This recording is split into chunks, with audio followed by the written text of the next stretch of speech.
Assalamualaikum. Pada hari ini kita akan melanjutkan materi KBM Manajemen Perubahan untuk saat ini sampai dengan bab 9, yaitu mengenai implementasi. Baik, langsung saja akan di-share PPT-nya.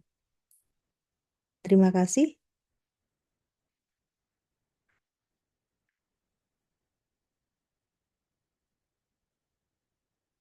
Baik, apakah sudah terlihat?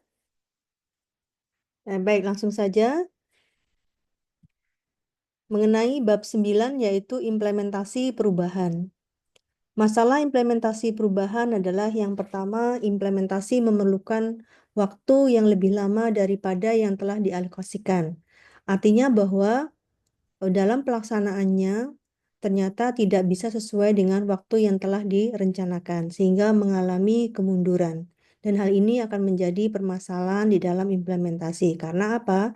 Karena bisa jadi akan menambah biaya, kemudian juga menambah waktu, dan tentu saja juga memerlukan orang-orang ya yang bertanggung jawab di sini berkaitan dengan tidak sesuainya waktu penyelesaian daripada program tersebut. Kemudian masalah utama yang dihadapi selama implementasi adalah tidak identifikasi sebelumnya. Artinya bahwa di dalam identifikasi awal tidak menemukan permasalahan yang ternyata ditemukan ketika implementasi. Sehingga ketika melakukan perencanaan diperlukan identifikasi permasalahan secara detail. Kemudian selanjutnya adalah koordinasi implementasi yang tidak cukup efektif. Artinya di sini kurangnya koordinasi antar bagian satu dengan yang lainnya sehingga mengganggu ataupun implementasi mengalami gangguan. Kemudian aktivitas yang bersaing dan krisis menarik perhatian demi implementasi keputusan strategis ini. Artinya bahwa di sini ada beberapa kegiatan yang tidak menentu gitu ya, tidak menentu kapan waktu penyelesaiannya, sehingga di dalam prakteknya itu aktivitasnya menjadi tidak jelas gitu, Kak. Mana yang mulai duluan, mana yang mungkin menjadi prioritas ataupun mana yang mungkin bukan menjadi prioritas. Next. Kapabilitas. Jadi di sini berkaitan dengan kemampuan dan keterampilan pekerja yang terlibat dengan implementasi yang tidak cukup. Artinya di sini bahwa para pekerja, para karyawan tidak memiliki kemampuan dan keterampilan yang sesuai ya, yang diperlukan untuk melakukan perubahan. Kemudian juga pelatihan dan instruksi yang diberikan pada pekerja tingkat bawah tidak cukup. Jadi sebagaimana diketahui bahwa dalam perencanaan itu dilakukan oleh orang-orang di level atas ya, para manajer gitu, pada para CEO, para direktur gitu ya. Nah, kemudian yang melaksanakan itu adalah pekerja yang difungsional. Nah, ketika pelatihan kurang dan instruksinya yang juga kurang, maka tentu ini akan menghambat dalam implementasi daripada perubahan yang telah direncanakan. Kemudian juga faktor tidak terkendali dari lingkungan eksternal yang mempunyai dampak merugikan pada implementasi. Nah, terkadang ketika kita melakukan implementasi perubahan itu terjadi hal-hal yang menyangkut masalah-masalah eksternal yang tiba-tiba muncul yang mungkin belum ataupun tidak diprediksi akan terjadi pada perencanaan. Jadi permasalahan itu tidak hanya faktor internal tapi juga bisa berkaitan dengan masalah lingkungan eksternal. Bagaimana kita melaksanakan perubahan? Nah, di sini ada beberapa langkah yang dapat dilakukan untuk memperbaiki keberhasilan implementasi. Yang pertama adalah mendapatkan dukungan dan pelibatan dari orang kunci. Artinya di sini para manajer mestinya memberikan dukungan sepenuhnya ya, dan juga tidak hanya dukungan tapi juga terlibat di dalam perubahan tersebut. Kemudian menyusun rencana yang kuat. Artinya di sini bahwa kita membuat perencanaan ya, mulai dari awal sudah memperhatikan bagaimana inputnya, kemudian bagaimana prosesnya nanti, kemudian juga output dari perubahan itu apa, dan juga outcomes dari perubahan tersebut. Jangan sampai ketika kita membuat rencana itu kita hanya sampai kepada misalnya inputnya apa, kemudian pada proses saja, tapi kita tidak berpikir bagaimana nanti outcomes-nya ataupun outputnya. Contoh misalnya, ketika kita mengirimkan orang-orang untuk melanjutkan studi misalnya, kita tidak hanya berpikiran bahwa mengirimkan orang melanjutkan studi, tapi setelah mereka selesai studi itu apa yang akan dilakukan gitu loh. Mereka ada wadah nggak untuk melakukan hal tersebut. Jangan sampai orang-orang yang sudah meningkatkan kompetensinya gitu ya, memiliki kemampuan yang lebih ataupun memiliki jenjang pendidikannya lebih, tapi ketika mereka kembali ke perusahaan itu ternyata mereka belum siap untuk mengimplementasikan apa yang sudah mereka capai tersebut. Jadi sehingga di sini diperlukan wadah, diperlukan tempat untuk mengimplementasikan sehingga tidak ada kejenuhan ataupun stres karena ketika mereka kembali ternyata mereka justru malah tidak bisa mengimplementasikan ilmu yang sudah mereka miliki sehingga perubahan pun akan menjadi gagal. Kemudian mendukung rencana dengan perilaku konsisten. Artinya bahwa orang-orang yang menjadi agent of change tadi gitu ya, mereka harus memiliki perilaku yang konsisten.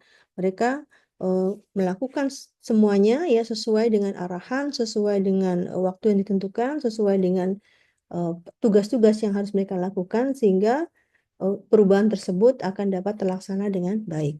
Kemudian develop enabling structure. Dari sini bagaimana kita mengembangkan struktur yang memungkinkan. Nah, ketika kita melakukan perubahan-perubahan, maka biasanya akan terjadi perubahan-perubahan di dalam struktur gitu ya. Struktur itu akan berkembang gitu. Mungkin ya, misalnya kalau dalam organisasi, saya seperti kalau di perusahaan misalnya ya, ya dia misalnya tadinya perusahaan nasional, dia akan berkembang. Nah, berkembang maka dia berubah, misalnya menjadi perusahaan internasional atau menjadi perusahaan global. Maka di sini tentu akan ada perubahan struktur. Baik, selanjutnya yaitu celebrate milestone successes ya. Bagaimana kita merayakan keberhasilan itu merupakan sesuatu yang penting. Kenapa harus dirayakan? Karena perayaan akan keberhasilan itu merupakan suatu pengakuan akan kinerja yang dilakukan dan kita juga menghargai kinerja yang dilakukan. Kemudian juga berkaitan dengan komunikasi yang berkelanjutan. Artinya bahwa komunikasi tersebut tidak hanya selesai pada tahap sudah berhasil, tapi juga dia meneruskan. Kenapa? Sejatinya perubahan itu ketika dia selesai, maka kita harus menyiapkan perubahan-perubahan berikutnya. Jadi continuous improvement. Yang di sini adalah bagaimana menjelaskan secara rinci mengapa perubahan harus terjadi. Jadi mengapa perubahan harus terjadi itu harus diketahui juga supaya orang termotivasi ataupun bersemangat gitu ya secara intrinsik ataupun ekstrinsik itu untuk mencapai perubahan tersebut. Dan mengapa perubahan itu perlu dilakukan? Artinya kita harus tahu tujuannya apa, targetnya apa gitu ya, apa yang ingin kita capai. Kemudian juga menjelaskan ruang lingkup perubahan. Jadi apa saja yang akan dirubah nih? Apakah berkaitan dengan teknologinya, apakah sistemnya gitu ya, manajemennya, ataukah yang lainnya? Kemudian bagaimana kita mengembangkan grafik perubahan, bahwa kita harus tahu gitu ya, kita harus bisa membuat grafik perubahan. Artinya kita bisa melihat di mana gitu ya proyek-proyek kita atau program-program kita yang sudah mengalami kemajuan. Jadi kita bisa melihat progresnya. Kemudian juga bagaimana kita menjelaskan kriteria keberhasilan. Jadi kita bisa mengatakan sebuah proyek atau program itu berhasil ya, dirubah, kemudian keberhasilannya itu kita harus apa ya definisikan gitu loh, kriterianya apa, indikatornya apa, kita bisa bilang bahwa itu berhasil. Kemudian menjelaskan orang yang akan dihargai atas keberhasilannya. Jadi ketika sudah dilakukan perubahan, maka kita pun juga harus bisa menghargai atas keberhasilan yang telah dicapai. Dan itu bentuknya bermacam-macam ya di dalam menghargai ini. Bisa merupakan secara apa yang memberikan ucapan terima kasih, bisa memberikan sertifikat, bisa juga bentuk-bentuk yang misalnya material ataupun non material sebagai bentuk penghargaan. Dan ini merupakan apresiasi ya kepada karyawan yang telah bekerja gitu ya, yang telah memberikan kontribusi yang terbaik di dalam tercapainya perubahan tersebut.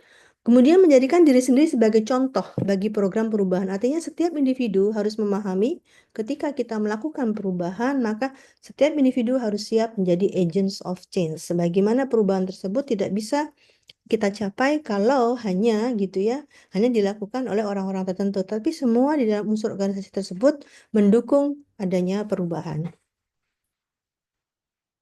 Next. Tindakan meneruskan perubahan. Nah, yang pertama adalah bagaimana kita redesign rules, artinya bagaimana kita merancang ulang peran organisasi. Jadi, ketika kita tadi sudah melakukan perubahan, kemudian kita mengelola perubahan, dan bagaimana kita meneruskan perubahan. Nah, tentu ketika kita berubah, kalau secara individu misalnya ya adanya promosi seperti itu kan bentuk adanya rancang ulang organisasi ya. Nah, kalau di organisasinya maka dia berkembang. Tadinya mungkin perusahaan lokal, ya lingkupnya menjadi internasional, kemudian menjadi global. Kemudian selanjutnya adalah bagaimana kita meredesain reward system. Jadi sistem penghargaan pun juga harus diredesain gitu ya. Tidak hanya melulu misalnya berkaitan dengan penghargaan-penghargaan itu yang diberikan gitu sama seperti yang lalu, tapi juga ada perubahan-perubahan. Kemudian link selection decision to change objectives ya. Bagaimana kita eh, melakukan seleksi staff ya. Bagaimana kita memilih staff-staff yang memang benar-benar unggul, staff-staff yang memang yang terbaik gitu ya untuk meneruskan tindakan selanjutnya di dalam perubahan. Kemudian bagaimana juga act consistently with advocated action. Jadi bagaimana kita eh, memerlukan sebuah action, sebuah action, sebuah tindakan. Jadi bukan hanya sekedar kata-kata. Ya, ketika bagaimana kita menyampaikan kita ingin berubah, kita ingin berkembang, kemudian kita melakukan apa yang namanya mengumpulkan ide-ide, kemudian kita mendesain perancangan perubahan, tetapi semuanya itu hanya terbatas pada rencana, tapi tidak diimplementasikan sehingga perubahan tersebut tentu tidak akan bisa tercapai. Kemudian juga encourage voluntary acts of initiative ya, bagaimana kita menumbuhkan kesukarelaan dalam inisiatif. Artinya orang-orang itu udah nggak lagi bekerja atau melakukan sesuatu hal itu hanya karena iming-iming gitu, iming-iming sesuatu ya, reward apapun juga mendapatkan hal tertentu gitu ya. Tapi mereka benar-benar secara sukarela dan paham bahwa kita ini memang harus berubah gitu ya. Jadi mereka pun juga akan memberikan kontribusi terbaik mereka gitu ya, dengan sukarela ya. Tidak hanya berpikir tentang kepentingan dirinya sendiri tapi juga kepentingan organisasi.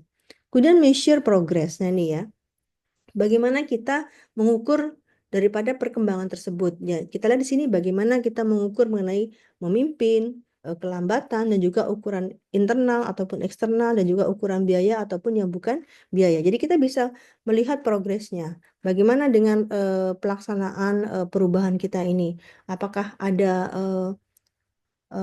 kecepatan ataukah ada kelambatan. Kemudian juga kita bisa melihat bagaimana di internal kita, apakah sudah ada progresnya yang bagus, kemudian bagaimana juga di eksternal.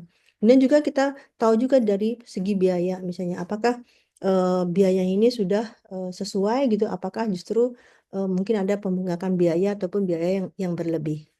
Sehingga kita harus meyakinkan measure daripada progres tersebut.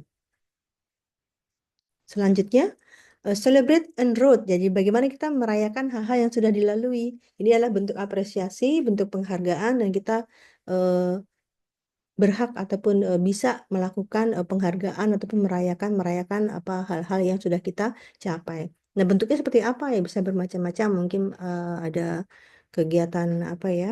Kalau di kita tuh ada kegiatan family gathering misalnya gitu ya. Kemudian kita ada celebrating, ada acara syukuran misalnya gitu ya. Dan juga ada juga bisa juga merayakan tersebut dengan memberikan penghargaan-penghargaan kepada karyawan yang sudah memberikan kontribusi.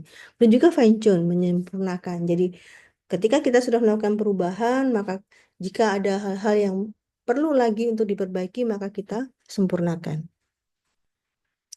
Selanjutnya, kewaspadaan. Ini hal-hal yang perlu diwaspadai. Yang pertama adalah bagaimana ketika adanya expect some anticipated outcomes. Jadi bagaimana kita ketika mendapatkan hasil yang tak terduga gitu ya. Hasilnya bisa tak terduga tuh yang lebih atau juga yang kurang, sehingga ketika hal itu terjadi pasti akan menimbulkan apa ya namanya keterkejutan yang akhirnya kita juga harus bisa mengantisipasi hal tersebut gitu ya untuk menyelesaikan permasalahan itu.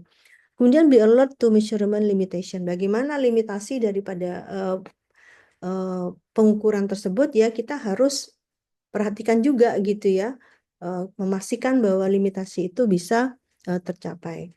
Kemudian don't declare victory too soon. Bagaimana kita jangan terlalu cepat untuk mengatakan bahwa perubahan ini telah berhasil. Kemudian kita melakukan perayaan-perayaan gitu ya, atau mendeklar sebuah kesuksesan. Padahal mungkin bisa jadi belum sepenuhnya terjadi. Jadi kalau kita membangun gitu ya, kita nggak cuma melihat outputnya aja jadi misalnya sebuah project, tapi kita lihat setelah itu apakah bisa memberikan kemanfaatan ataupun kegunaan ya yang kita harapkan. Kemudian juga di sini be aware escalation of commitment, bagaimana kita berhati-hati terhadap peningkatan komitmen ya, bagaimana kita terus berkomitmen untuk melakukan perubahan-perubahan secara continuous improvement. Dan juga kita juga harus tidak apa ya, tidak merasakan sesuatu tuh menakutkan gitu ya. Jadi kita ketika membuat rencana perubahan, maka kita harus yakin bahwa perubahan tersebut pasti akan berhasil, bukan malah tidak berhasil. Jadi supaya itu memberikan sebuah dorongan semangat kepada karyawan untuk mau bersama-sama melakukan perubahan-perubahan yang telah direncanakan. Kemudian bagaimana kita melakukan manajemen inovasi ya. Yang pertama adalah bahwa manajemen adalah teknologi yang dewasa. Artinya bahwa manajemen ini terdapat ya teknologi-teknologi yang selalu terus berkembang gitu ya, terus berkembang, selalu terus diperbaharui untuk bagaimana kita melakukan inovasi-inovasi di dalam teknologi. Dan juga terdapat tantangan-tantangan manajemen ya, yang mungkin bisa jadi berkaitan dengan misalnya SDM-nya yang belum siap, misalnya, atau mungkin propertinya belum siap, kemudian mungkin juga berkaitan dengan teknologi yang belum siap, mungkin dananya yang belum siap. Jadi ini ada tantangan daripada manajemen bagaimana untuk menyelesaikan permasalahan tersebut sehingga inovasi-inovasi itu menjadi sesuatu yang mungkin atau yang bisa dilaksanakan. Kemudian juga berkaitan dengan pengertian inovasi gitu ya. Bagaimana kita mengetahui bahwa inovasi itu adalah suatu perubahan. Nah, kalau kita mengatakan inovasi itu kan tidak sesuatu yang belum pernah terjadi, tapi bisa juga inovasi itu hanya sebagian atau sebagian kecil atau juga sebagian besar untuk melakukan perubahan-perubahan. Kemudian bagaimana dengan proses inovasi itu sendiri? Jadi proses ini diawali dengan adanya ideas generation, yaitu bagaimana kita membangkitkan gagasan-gagasan, bagaimana kita menemukan sebuah ide-ide gitu ya untuk melakukan perubahan. Kemudian juga opportunity recognition, bagaimana kita mengenalkan peluang. Artinya kita tahu ya, ketika kita sudah mendapatkan gagasan atau ide-ide, maka kita juga tahu bahwa ada kesempatan kita untuk lebih baik lagi, maju dan melakukan perubahan. Kemudian juga adanya evaluasi terhadap ide-ide, bagaimana ide-ide tersebut harus bisa ya memenuhi ataupun menggambarkan nantinya seperti apa sih yang diperlukan oleh para konsumen. Kemudian juga bagaimana mendevelop, mengembangkan ya, dan juga melakukan komersialisasi ya. Karena kita menginginkan mendapatkan keuntungan dari produk kita ataupun jasa kita, maka kita pun harus mengkomersialkan supaya orang-orang tahu mengenai quality daripada produk kita. Baik, selanjutnya mengenai beberapa tipe inovasi. Yang pertama adalah incremental innovation. Jadi inovasi yang hanya kecil saja, hanya sedikit, yang merupakan tambahan-tambahan. Bukan inovasi yang dilakukan kemudian produk tersebut benar-benar berubah secara keseluruhan. Nah, kalau berubah secara keseluruhan itu dinamakan dengan radical innovation. Kemudian juga ada innovation in progress. Jadi ada perubahan-perubahan, perbaikan-perbaikan inovasi di dalam prosesnya. Dan juga service innovation. Jadi ada juga inovasi yang dilakukan pada servisnya atau dalam pelayanannya. Selanjutnya mengenai hierarki inovasi. Ya, yang pertama adalah operational innovation. Bagaimana kita melakukan inovasi di dalam prosesnya, di dalam proses untuk menyelesaikan produk tersebut atau bagaimana kita memberikan pelayanan terhadap jasa. Dan juga ada bagaimana produk tersebut. Jadi produknya sendiri yang berubah, produknya sendiri yang terjadi adanya inovasi. Kemudian ada juga strategi inovasi, strateginya yang dirubah atau ada kebaruan. Dan juga bagaimana kita memanage innovation tersebut. Jadi inovasi-inovasi yang kita lakukan itu harus kita manage, harus kita maintain supaya inovasi tersebut benar-benar bisa efektif dan efisien, dan inovasi tersebut bisa menarik gitu ya, menarik konsumen untuk menggunakan produk kita atau menggunakan daripada jasa kita. Baik, kalau kita lihat di sini pengertian manajemen inovasi adalah segala sesuatu secara substansial mengubah, jadi secara substansi misalnya apanya gitu yang mau dirubah, cara kerja manajemen dilakukan atau secara signifikan memodifikasi bentuk biasa. Artinya ada bentuk-bentuk yang baru dimodifikasi dengan melakukan sedemikian tersebut untuk menguntungkan organisasi. Bagaimana ya inovasi tersebut dilakukan untuk memberikan keuntungan yang nantinya tentu akan juga meningkatkan kesejahteraan kepada karyawannya. Nah, selanjutnya mengenai kekuatan inovasi manajemen. Kekuatan inovasi adalah, jadi ketika kita sudah, tadi ada tantangan inovasi, nah kekuatan ketika kita mampu memanage inovasi itu dengan baik, maka akan menimbulkan sebuah kekuatan. Kekuatannya di mana? Yang pertama adalah managing science. Jadi kita mampu untuk memanage gitu ya, pengetahuan, ya, ilmu pengetahuan. Nah, kemudian selanjutnya adalah bagaimana kita allocating capital, bagaimana kita mengalokasikan modal yang dimiliki, baik itu modal manusianya, kemudian modal sosial, modal teknologinya, juga modal berkaitan dengan pembiayaan. Kemudian juga managing intangible asset. Kita tidak hanya memanage tangible asset, sesuatu kebendaan gitu, tapi juga intangible asset, hal-hal yang berkaitan dengan ide-ide gitu ya, kreativitas, inovasi gitu ya. Apa yang akan kita lakukan? Kemudian chaptering the wisdom of every employee. Jadi bagaimana kita melakukan dan mendapatkan kebijakan gitu ya, tidak hanya untuk satu dua orang tapi untuk semua karyawan, ya, jadi merasakan sebuah wisdom gitu ya. Kemudian building a global consortium. Nah, bagaimana kita akan mengembangkan global consortium, jadi kita tidak hanya menjadi secara berkembang ataupun melakukan inovasi tingkat nasional, tapi kita juga internasional dan juga secara global. Kenapa diperlukan kita untuk secara global? Karena kita ini memang menjadi bagian daripada masyarakat secara global gitu ya. Dan kita ketika kita sudah mengglobal, maka kita akan memberikan kontribusi yang lebih gitu ya kepada dunia, dan juga kita akan memberikan pengaruh terhadap dunia.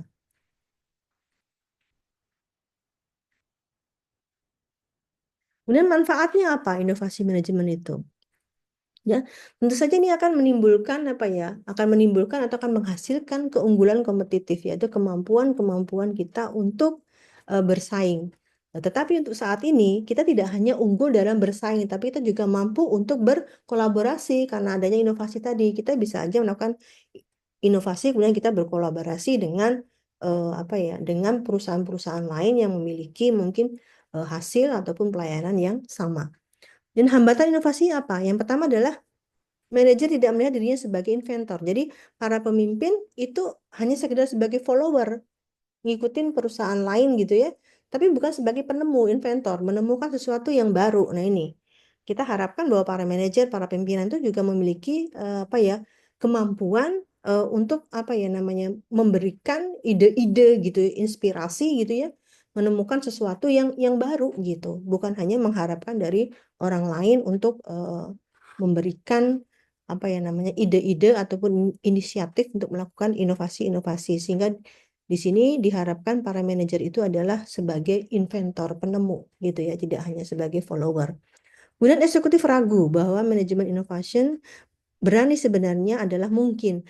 Artinya di sini bahwa para eksekutif itu tidak yakin akan inovasi yang kita lakukan, sesuatu yang ingin kita rubah itu mereka tidak yakin bahwa itu akan berhasil. Ini juga menjadi penghambat dalam inovasi manajemen. Baik, berikut ini adalah untuk referensinya. Nah, telah selesai untuk implementasi. Terima kasih atas perhatiannya. Oke, baik. Untuk selanjutnya, silakan jika ada pertanyaan. Baik, terima kasih atas perhatiannya. Kita ketemu lagi minggu depan untuk bab 10. Wassalamualaikum warahmatullahi wabarakatuh.